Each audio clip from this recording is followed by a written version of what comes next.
positive drug test and the subsequent fallout that has again brought to the surface the drug and credibility issues that have long plagued horse racing. Lately, its biggest name, Bob Baffert, has been right in the middle of it all. Tim Leahy adds his perspective. For more than 2 decades, the face of thoroughbred horse racing has been a white-haired California trainer in designer sunglasses, sending out fast horses and dishing up sound bites afterward. Surrounded by family and financiers.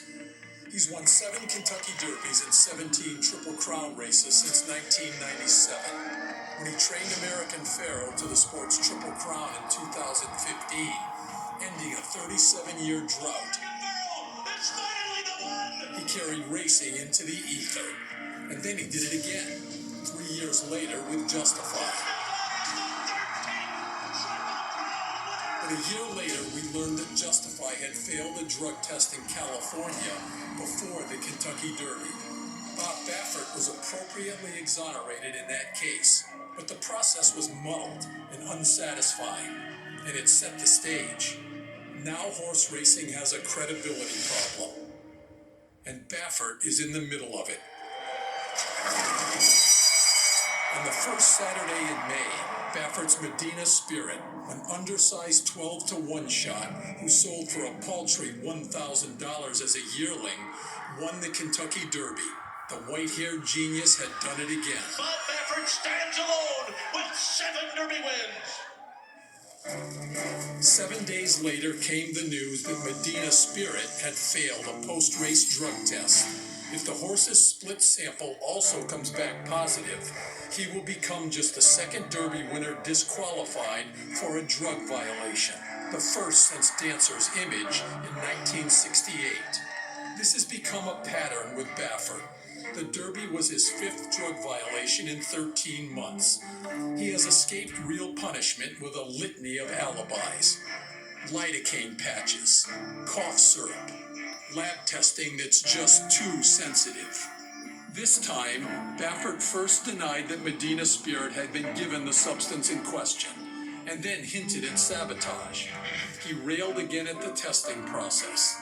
Desperately, he invoked the phrase, cancel culture. A day later, he said the horse had been given the substance, but accidentally. Too many alibis, too little accountability. In all of this, racing is once again caught with no leadership, no commissioner to swiftly navigate and ultimately adjudicate a very real crisis, no moral authority. 2 Baffert horses will run in the Preakness under increased testing and transparency, which will do nothing to remove the cloud over the trainer and the sport. There is ever more urgent hope that the Horse Racing Integrity and Safety Act will bring order to the sport. Hope that owners will stop employing dirty trainers. Hope that all stakeholders, especially the public, will know the field is level. Zero tolerance. Hope that medication enforcement will become more trusted when the U.S. Anti-Doping Agency takes over drug testing in 2022. But dealing with Baffert and this credibility crisis can't wait. There is a cost to letting one character sell the movie over and over again. Look what happened when cycling gave itself to Lance Armstrong, or when baseball decided no amount of home runs was too many.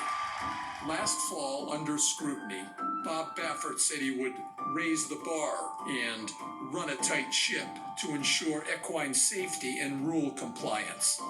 Yet here we are, again. This has to end. The perspective